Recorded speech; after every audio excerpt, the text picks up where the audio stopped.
दोस्तों नमस्कार, स्वागत है आप सभी का।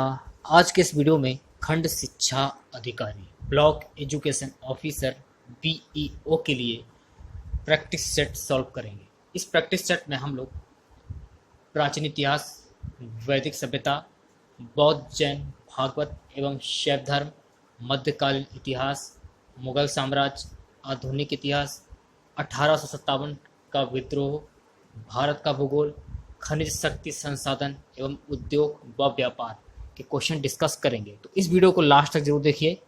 यदि वीडियो पसंद आए तो इस वीडियो को एक लाइक जरूर करें, अपने व्हाट्सएप और फेसबुक ग्रुप में शेयर भी करें।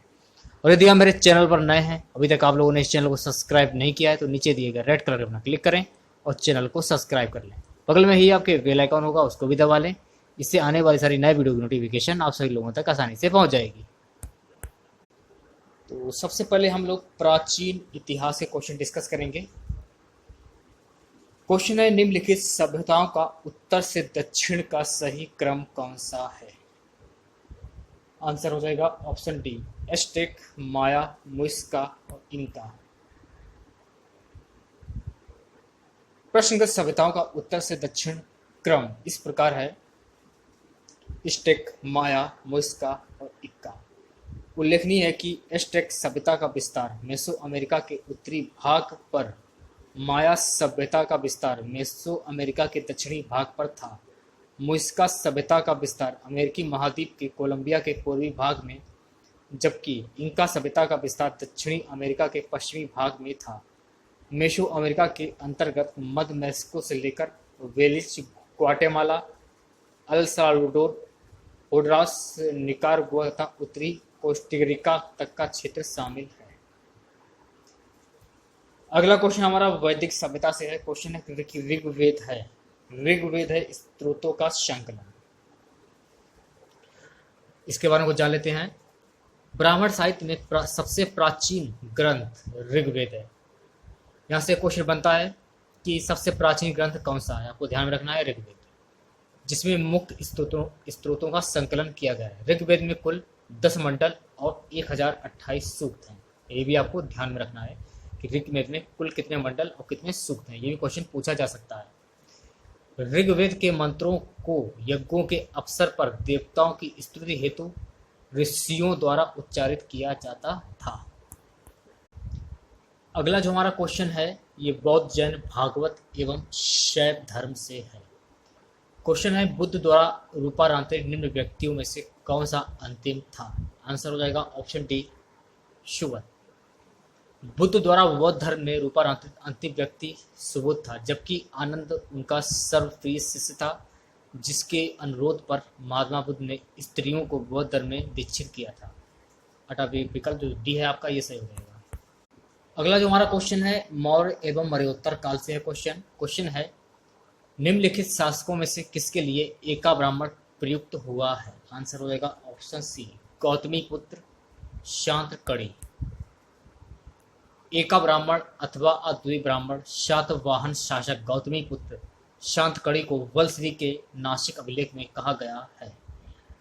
गौतमी पुत्र शांतकर्णी शातवाहन वंश का 23वां तथा सबसे महान शासक था, जिसके सैनिक विजयों की जानकारी इनकी माता वलश्री के नासिक प्रसिद्ध से प्राप्त होती है।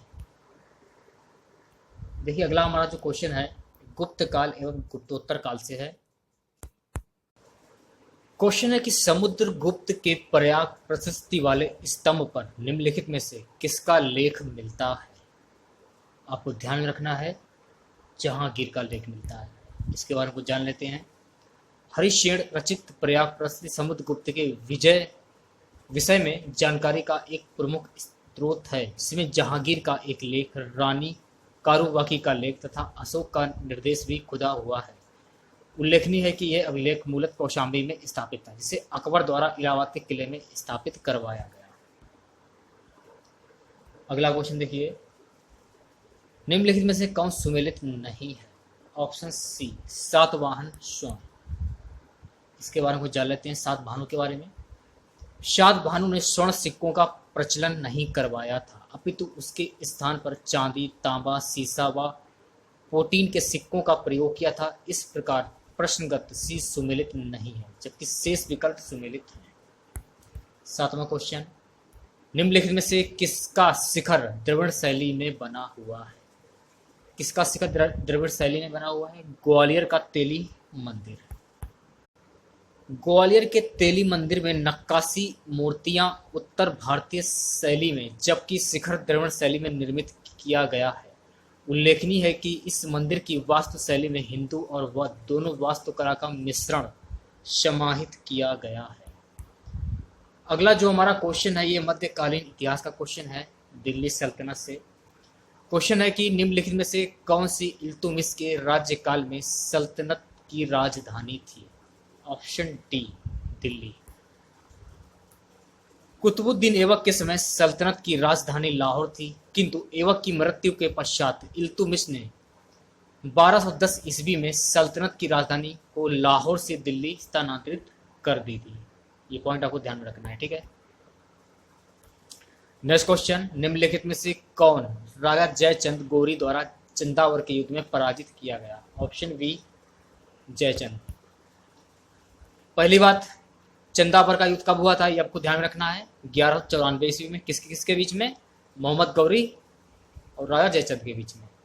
जयचंद कहाँ का राजा था ये भी आपको पता होना जरूरी है। राजा जयचंद कन्नौज के राजा थे। चलिए इसके बारे में जान लेते हैं। मोहम्मद गौरी और चंदावर के युद्ध में 1194 ईस्वी में गढ़वाल शासक जयचंद को पराजित किया था।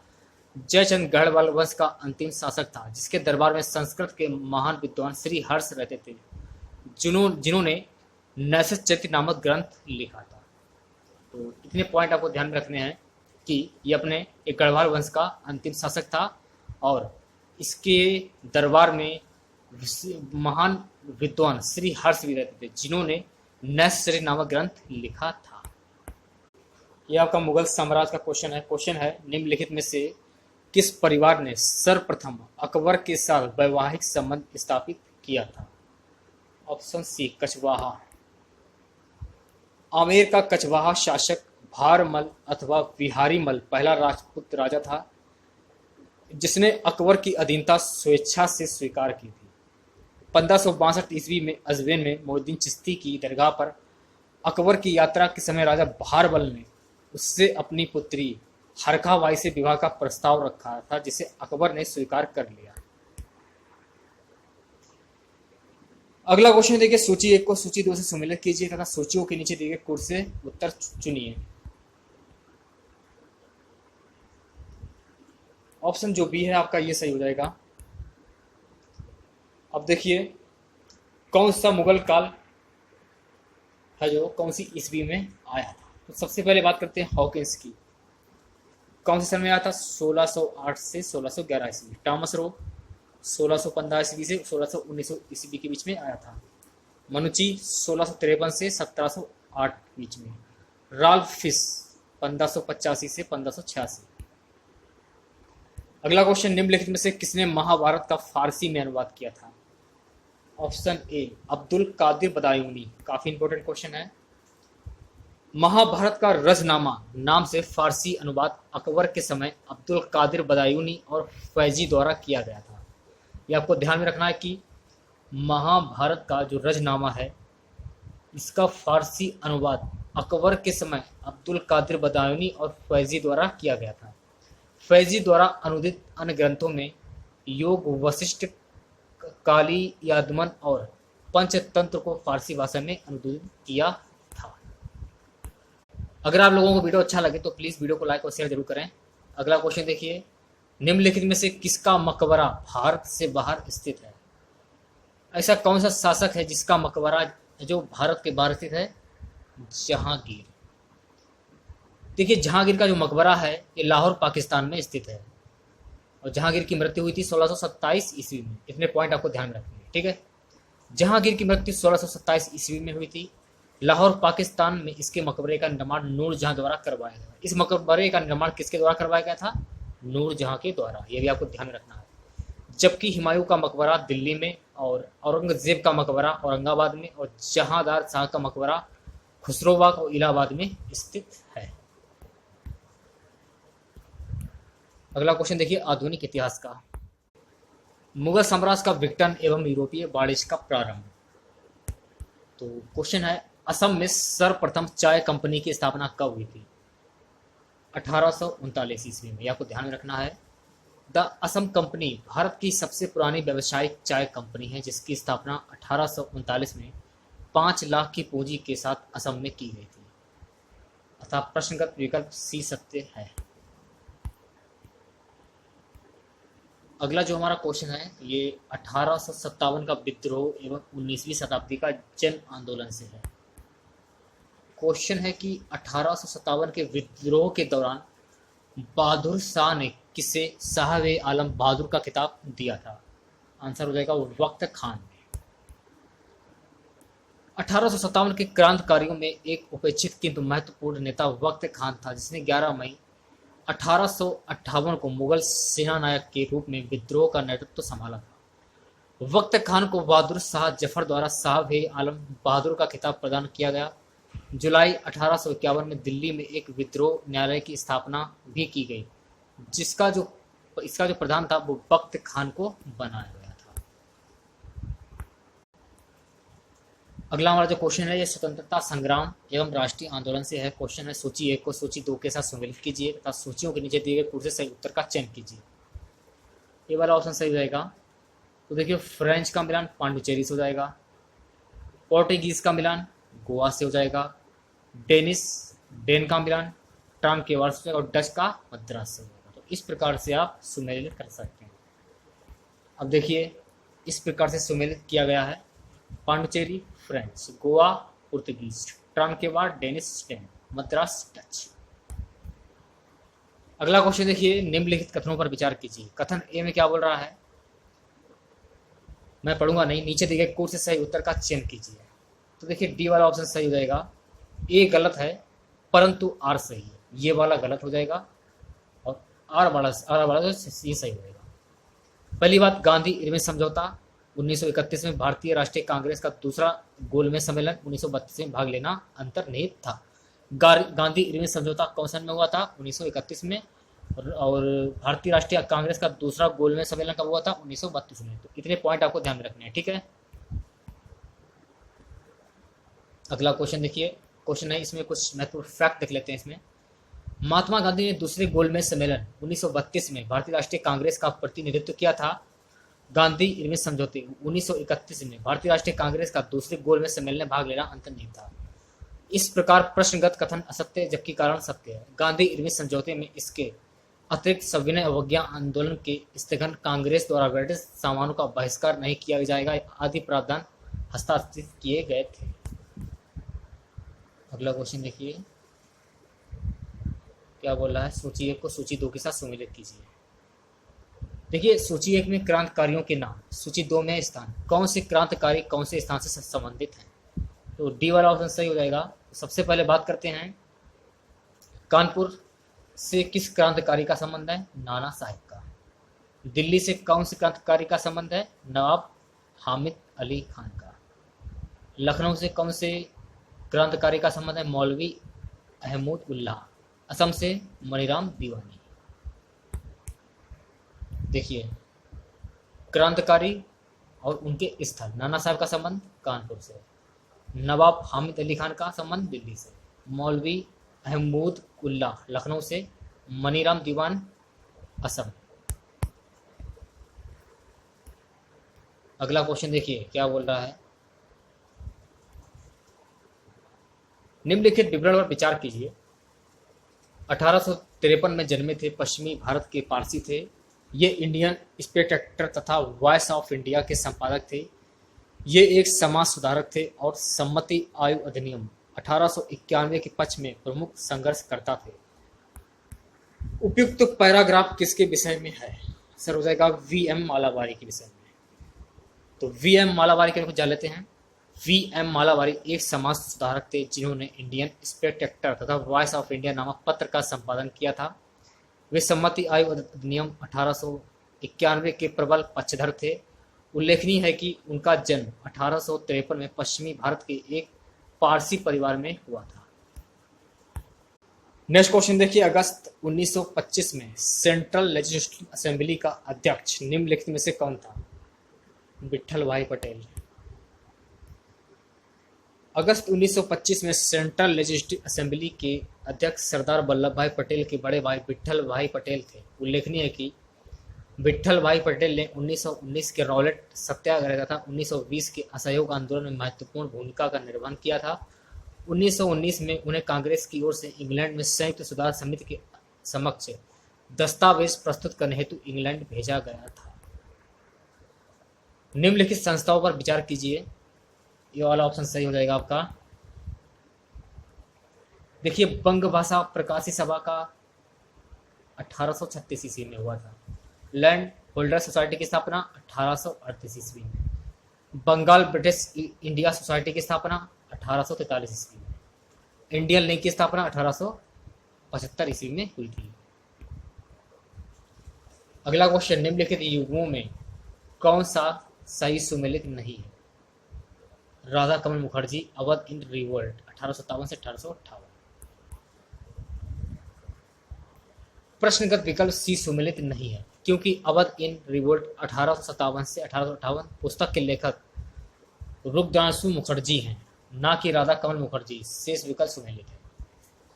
अगला क्वेश्चन देखिए, ब्रिटिश भारत के निम्नलिखित प्रांतों पर विचार कीजिए और उन प्रांतों को पहचानिए जहां 1937 में भारतीय राष्ट्रीय कांग्रेस का मंत्रिमंडल नहीं बना। कहाँ नहीं बना था? बंगाल, पंजाब। ये वाला ऑप्शन सही, बी वाला ऑप्शन सही रहेगा। भारत शासन अधिनियम 1935 के प्रावधानों के अनुसार संपन्न चुनाव में भारतीय राष्ट्रीय कांग्रेस ने 6 प्रांतों मद्रास, बंबई, मध्य प्रांत, उड़ीसा, बिहार और संयुक्त प्रांत में बहुमत से मंत्रिमंडल का गठन किया था, जबकि पश्चिमोत्तर प्रांत तथा असम में कांग्रेस ने अन्य सहयोगियों के साथ मिलकर मंत्रिमंडल का गठन किया था। अगला जो हमारा क्वेश्चन है ये भारत का भूगोल से है। मानसून वन, मिट्टी, सिंचाई, परियोजनाएं, कृषि। क्वेश्चन है, भारतीय वन सर्वेक्षण की रिपोर्ट के अनुसार भारत के निम्नलिखित में से किस राज्य में भौगोलिक क्षेत्र का सर्वाधिक प्रतिशत वन क्षेत्र है? आंसर हो जाएगा ऑप्शन सी, मिजोरम। भारतीय वन सर्वेक्षण रिपोर्ट 2015 IFFR 2015 के अनुसार प्रश्नगत राज्यों और उनके संगत भौगोलिक वन क्षेत्र प्रतिशत निम्नलिखित है। मिजोरम 88.93%, नागालैंड 78.21%, मेघालय 76.76% तथा मणिपुर 76.11%। नेक्स्ट क्वेश्चन, अपनी पुस्तक इंट्रोड्यूसिंग कल्चरल ज्योग्राफी में J.E. स्पेंसर एवं W.L. टॉमस ने विश्व को कितने सांस्कृतिक विश्व में विभाजित किया है? 11। अपनी पुस्तक इंट्रोड्यूसिंग कल्चरल ज्योग्राफी में J.E. Spencer and W.L. Thomas ने विश्व को कुल 11 सांस्कृतिक क्षेत्रों में विभाजित किया है। पर्यावरण मंत्रालय द्वारा जारी किए गए Indian state of forest report 2015 के अनुसार भारत के पूरे भौगोलिक क्षेत्र का कितना प्रतिशत क्षेत्र वनों और पेड़ों में से आच्छादित है?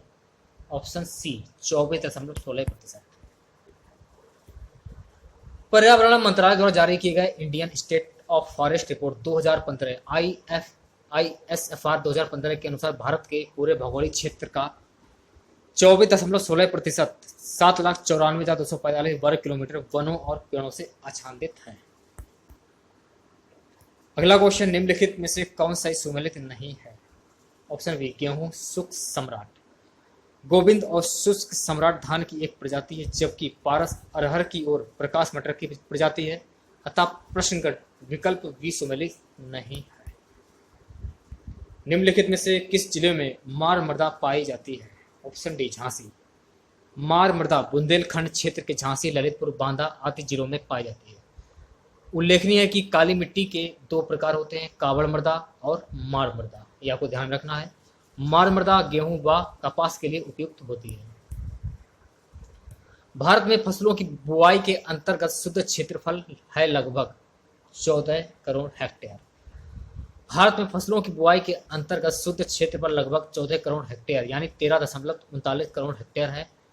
उल्लेखनीय है कि बुआई के अंतर्गत शुद्ध क्षेत्र से तात्पर्य फसलों और बगीचों के साथ बोए गए क्षेत्रफल से होता है।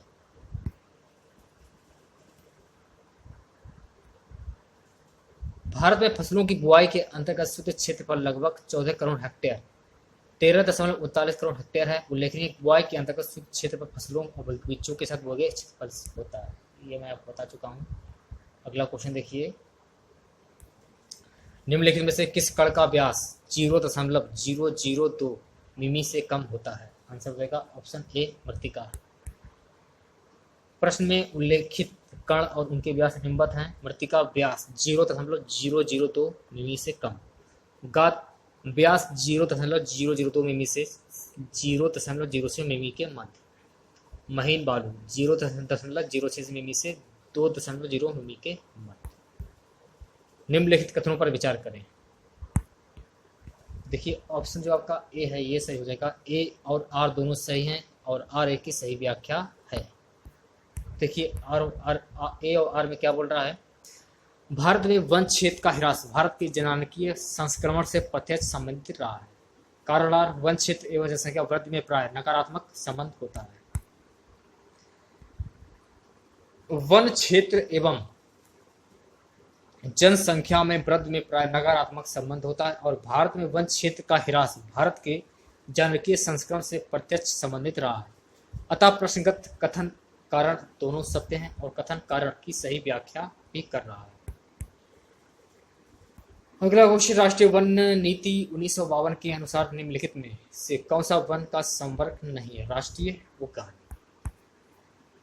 1952 की राष्ट्रीय वन नीति के अनुसार वनों को 4 रूपों में वर्गीकृत किया गया था। संरक्षित वन, राष्ट्रीय वन, ग्राम वन एवं वृक्ष भूमि। इस प्रकार राष्ट्रीय उद्यान वन का संवर्ग नहीं है। देखिए अगला जो हमारा क्वेश्चन है ये खनिज शक्ति संसाधन एवं उद्योग और व्यापार से है। क्वेश्चन है कोयला मंत्रालय की रिपोर्ट के अनुसार 1/4/2014 को निम्नलिखित राज्यों के प्रमाणित कोयला भंडार की दृष्टि से सही अवरोही क्रम है। Option D Jharkhand, Odisha, Chhattisgarh, Madhya Pradesh. कोयला मंत्रालय की वर्ष 2014 की रिपोर्ट के अनुसार प्रश्नगत राज्यों उनके प्रमाणित कोयला भंडार का अवरोही क्रम निम्नवत है। तो देखिए झारखंड है 4,17,377 मिली टन, ओडिशा है 27,791 मिली टन, छत्तीसगढ़ 16,052 मिली टन, मध्य प्रदेश 10,411 मिली टन। निम्नलिखित कथनों पर विचार कीजिए। ए वाला ऑप्शन सही हो जाएगा। ए और आर दोनों सही हैं किंतु आर ए की सही व्याख्या नहीं है। इसके बारे में जान लेते हैं कुछ। प्राकृतिक साधन वे होते हैं जो किसी क्षेत्र में स्थित हैं तथा भविष्य में भी प्रयोग में लाए जा सकते हैं। किसी वास्तविक प्राकृतिक संसाधन का विकास प्रौद्योगिकी एवं उत्पादन लागत पर निर्भर होता है। इस प्रकार प्रश्नगत कथन और कारण दोनों सत्य हैं किंतु कथन कारण का सही व्याख्या नहीं प्रस्तुत कर रहा है क्योंकि प्राकृतिक संसाधन वास्तविक, संभाग और आरक्षित आदि प्रकार के होते हैं। ऊर्जा उत्पादन के निम्नलिखित साधनों पर विचार कीजिए। सी वाला ऑप्शन सही हो जाएगा। भारत में ऊर्जा उत्पादन की कुल प्रतिष्ठापित क्षमता में उनके प्रतिष्ठान 30 सितंबर 2016 के अनुसार अवरोही क्रम इस प्रकार हैं। जल 23.02%, प्राकृतिक गैस 13.38%, नाभिकीय 3.08%, डीजल 0.49%। इस प्रकार विकल्प सी सत्य है। आज का हमारा सबसे लास्ट क्वेश्चन है निम्नलिखित में से कौन जैविक संसाधन नहीं है। शुद्ध जल। यदि आप लोगों को वीडियो अच्छा लगे तो लाइक करें, शेयर करें और चैनल पर पहली बार विजिट कर रहे हैं तो चैनल को सब्सक्राइब कर लें। पास ही में आपके बेल आइकन होगा उसको भी दबा लें।